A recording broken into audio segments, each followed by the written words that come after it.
Hi, I'm Benjamin Salas, and today I'm going to be discussing a case study. And that case study is going to be entitled Tesla Internationalization from Singapore to China. Now, before the major part of this case study has to do with Tesla, to give you some background information, we'll talk about one of its one of its people that's kind of instrumental in shaping what we know as Tesla today. And that's Elon Musk, and he's a well-known entrepreneur. And just to give you a little bit of background on him, the case study brings this out initially so that we kind of know a little bit more about him. He co-founded a company called Zip2, which he sold to Compaq in 1999.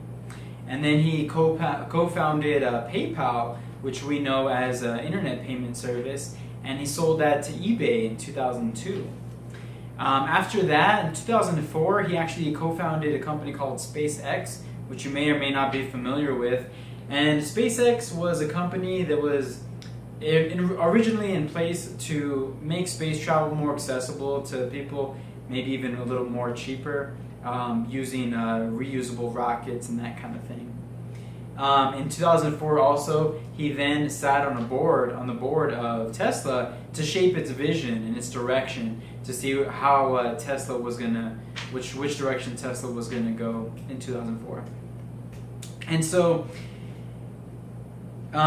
Tesla's ability to innovate and to adapt has always been a trademark.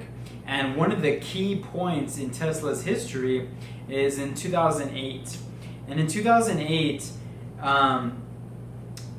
Musk and Tesla were trying to develop a way to sell their vehicles, looking at the traditional manufacturing, the car manufacturer. They would always sell their vehicles through dealerships, and we're familiar with dealerships in different local markets.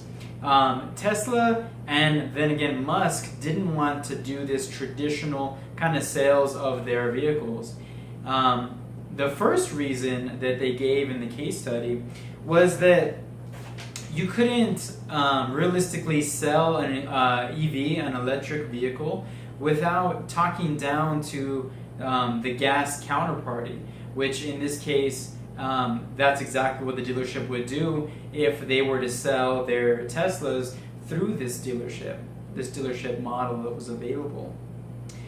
And so with that, they also had another problem with that, and that was the idea that when a customer goes to a dealership to purchase a vehicle, they tentatively already have a vehicle in mind that they want to purchase, and from that standpoint, it would make it difficult to educate a customer as to like another type of vehicle, going from a gas fuel consumption to an electric vehicle. And also it would be hard to persuade them against what they've already had in their mind. So those are the reasons why they didn't want to do that. Now, the reason why this tested Tesla's ability to innovate and to adapt was because in about 48 of the 50 states in North America, there were laws put in place originally to protect dealerships, giving the dealership exclusive sales rights in their local markets. And this would prevent manufacturers from doing some uncanny things as they used to do before this law came into place.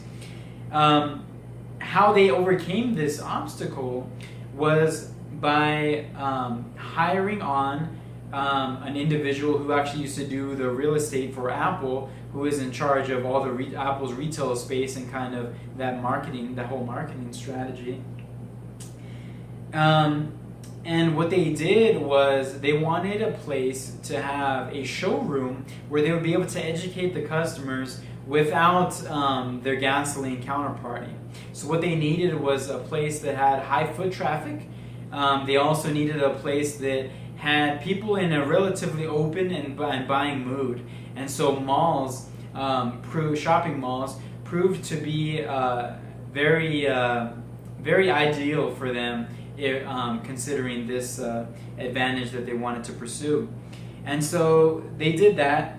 And in doing so, they would be able to have maximum exposure to the customer, and they would be able to educate the customers about their EVs without having their gasoline counterparts there for comparison.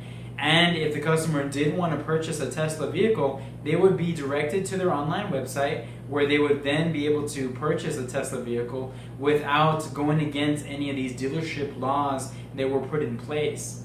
And so that's how Tesla very innovatively overcame that obstacle. Now, when they were wanting, obviously, to go global, or international rather, since they were in so few markets, they were looking to Singapore. Now, Singapore was good for a few reasons. First, it had a very wealthy economy, especially in the early 2000s, that would support the high-priced Teslas that we know, because we know that they started at a high pricing strategy, and then we're going to refine their technology and hopefully offer lower and lower price models. But for the time being, they were high priced, so they needed those customers, the economy that would be able to support that. There was about 500,000 cars being used in Singapore, and there was high tax for their fuel or gas cars, which was beneficial for Tesla for obvious reasons. They also had a robust power grid, and that would be able to support an infrastructure of chargers and superchargers, as well as any other electrical needs that their Tesla would need, and their consumers would need for that matter. But there were a few problems. Tesla originally had ideas that they would be able to take advantage of the tax breaks that Singapore was offering in order to kind of run this cleaner city that they were trying to do by eliminating their gas vehicles and encouraging their citizens, the consumers, to purchase EVs or electric vehicles. And so with this, they got their price down about 250,000 of their local currency. But their counterparties, Mitsubishi, who was able to take advantage of some of the tax benefits, was able to get their price around 90,000, which was considerably less than their Tesla model counterpart. That would have made it very difficult to compete in that market, even with these substantial tax breaks. But after all was said and done, Tesla didn't get these tax breaks, and so very, very few people were willing to pay for the Tesla brand or the Tesla models without the tax breaks. And so even with the tax breaks, there was very few sales. So they ended up not selling anything in Singapore. And not having a location, they definitely needed to seek alternatives. And one of the big kind of other places that would have been ideal was China. Now, China had several car manufacturers that produced electric vehicles that were competing within that market.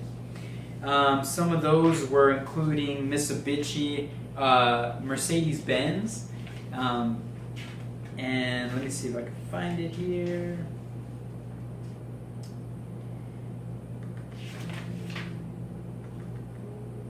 Hyundai and Toyota, and they had a couple different extreme almost categories of customers. The higher end, higher income customers preferred higher end vehicles, and they wanted the vehicles as a kind of a social status symbol. So they wanted the vehicles that were most known, these Mercedes, Hyundai, Toyota, and Tesla had very little presence in China, and so they wouldn't be considered one of these well-known vehicles. So they would that was one of their first obstacles in there. Another obstacle that they had to consider in China was that most people lived in apartments that were compact. They didn't allow for much space, especially parking space, which led the customer to believe, to wonder rather, how would they charge their vehicle?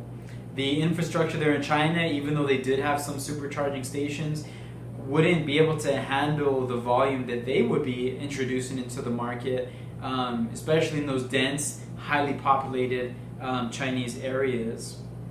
So in my opinion, I think Tesla was smart to choose China as a potential market, but they would definitely have to do their homework. They would definitely have to refine their technology, advertise in China, create an infrastructure that would be able to support their vehicles in order to be competitive in the market there. They would need smaller vehicles to handle the sizes, and definitely take advantage of some tax breaks that the Chinese government would be giving to the citizens and thus to them in order to have higher volume in the future sales there. In chapter 7 of our book, it actually brings out some interesting points. The opening story deals with Kia, how Kia went from a Korean car manufacturing company to really a global powerhouse, producing in 8 countries with millions of vehicles being produced per year. So they were kind of almost a rags to riches story, where they went from selling bicycle parts all the way to being a really key player in the automotive industry. In chapter 7, it brings out one of the points that I like, which is that don't put all your eggs in one basket. As we move closer and closer to a global economy rather than an individual nation's economy, we become more codependent and interdependent on our countries and counterparties. And with that being said, we need to have a more global view.